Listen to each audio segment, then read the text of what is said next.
مگر اس کے آخری عشرے کی عبادات کی خاص فضیلت بیان ہوئی ہے۔ رمضان کے آخری 10 دنوں میں اپنے اہل و عیال کو عبادت کے لیے خصوصی ترغیب دلانا نبی کریم صلی اللہ علیہ وسلم کی سنت پر عمل کرنا ہے۔ حضرت عائشہ فرماتی ہیں کان النبی صلی اللہ علیہ وسلم اذا دخل العشر شد مئزرہ واحیا لیلہ وایقظ اہلہ، جب رمضان کا آخری عشرہ شروع ہوتا تو نبی صلی اللہ علیہ وسلم عبادت کے لیے کمر بستہ ہو جاتے، راتوں کو جاگتے اور اپنے اہل خانہ کو بھی جگاتے، یعنی صرف خود ہی نہیں جاگتے تھے، گھر والوں کو بھی جگاتے تھے۔ تو اس سے کیا پتہ چلتا ہے کہ یہ ایک اجتماعی عبادت ہے جس میں سب لوگ مل کے عبادت کرتے ہیں، اور رات کی عبادت ہے۔ آج کی یوتھ کو رات کے وقت جاگنا بہت پسند ہے، ایسا ہی ہے نا؟ بہت سے بچے دن کو سونا پسند کرتے ہیں اور رات کو جاگنا، ایسا کیوں ہے؟ رات کو کیوں جاگتے ہیں؟ آپ میں سے کس کس کو رات کو جاگنا پسند ہے؟ کیوں رات کو کیوں جاگتے ہیں؟ ہاں، سکون ہوتا ہے۔ اس سکون میں ہم کرتے کیا ہیں؟ اس سکون سے کیا فائدہ اٹھاتے ہیں؟ جو مرضی کا کام ہوتا ہے جو ہم سب کے سامنے نہیں کر سکتے، اور یعنی اکیلے ہو جاتے ہیں نا، باقی گھر والے تو سو رہے ہوتے ہیں، اور پھر ہم انجوائے کرتے ہیں اپنے آپ کو اور اپنے کاموں کو اور اپنی پسند کی چیزوں کو۔ تو مومن کے لیے سب سے زیادہ پسندیدہ چیز کیا ہونی چاہیے؟ اللہ کی عبادت۔ تو اس کے لیے بھی دن کے مقابلے میں رات کا وقت رکھا گیا ہے۔ ٹھیک، سارا سال تو ہم عشاء اور فجر کی نماز اگر پڑھ لیں تو وہ بھی بہت اچھا ہے، تہجد جس کو نصیب ہو جائے وہ تو بہت ہی خوش قسمت ہے، لیکن رمضان کی راتوں میں تو قیام لازم ہے، اور پھر آخری عشرے میں تو جتنا زیادہ جاگ سکے۔ تو جس کو شوق ہے جاگنے کا اس کے لیے تو بہت اچھے دن آ رہے ہیں، ان کے لیے جاگنا تو کچھ مشکل ہی نہیں۔ لیکن اس جاگنے میں ہم نے گپ شپ اور باتیں اور ادھر ادھر یا نیٹ پہ بیٹھ کے وقت نہیں گزارنا، بلکہ اللہ کی عبادت کرنی ہے۔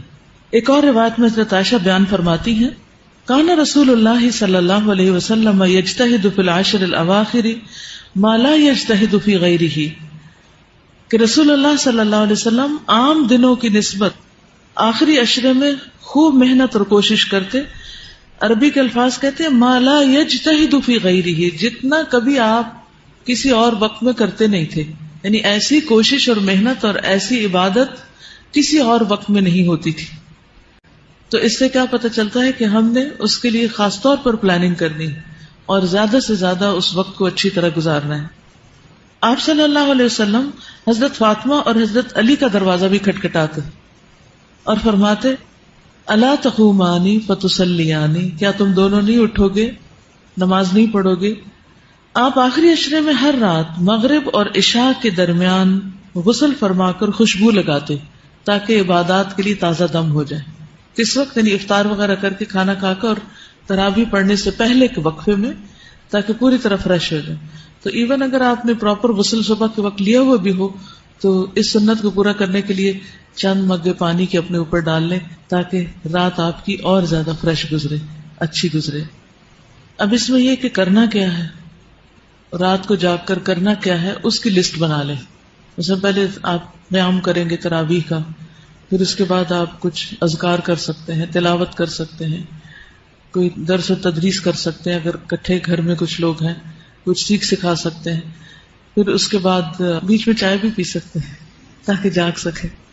پھر اس کے بعد یہ ہے کہ پھر دوبارہ قیام کریں اور پھر فجر پڑھ کے ان راتوں میں لمبی دعائیں بھی مانگیں، ٹھیک ہے، کیونکہ دعاؤں کی قبولیت ہوتی، اسی میں طاق رات ہے، اسی میں جبریل اور فرشتے اترتے ہیں اور سب کو دیکھتے ہیں کہ کون کون عبادت کر رہا ہے، اور جو عبادت کر رہا ہے اس کو بخش دیا جاتا ہے۔ تو دعائیں جو ہیں اب ماشاءاللہ کافی آپ کے پاس کلیکشن ہو گئی ہے، ان دعاؤں کے علاوہ آپ کی پرسنل دعائیں، آپ زندگی میں کیا بننا چاہتے ہیں، آپ اپنی آخرت کیسے چاہتے ہیں، آپ اپنے ماں باپ کے لیے کیا چاہتے ہیں، بہن بھائیوں کے لیے کیا چاہتے ہیں، اپنے بچوں کے لیے کیا چاہتے ہیں، امت مسلمہ کے لیے کیا چاہتے ہیں، اپنے ملک کے لیے کیا چاہتے ہیں، یعنی اپنی ذات سے شروع کر کے پوری دنیا تک آپ کا دل کیا چاہتا ہے کہ کیا ہو، تو اس سے متعلق آپ خوب خوب دعائیں کریں، ٹھیک ہے۔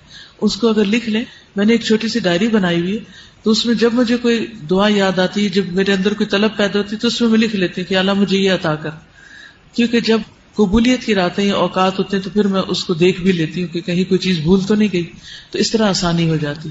یا حج عمرے وغیرہ پہ جاتے ہیں تو اس میں بھی پھر وہاں جا کر بہت زیادہ ذہن پہ زور نہیں ڈالنا پڑتا، سوچنا نہیں پڑتا کہ کون کون سی دعائیں مانگنی، وہ سب ساتھ ہی لکھی ہوئی ہوتی ہیں.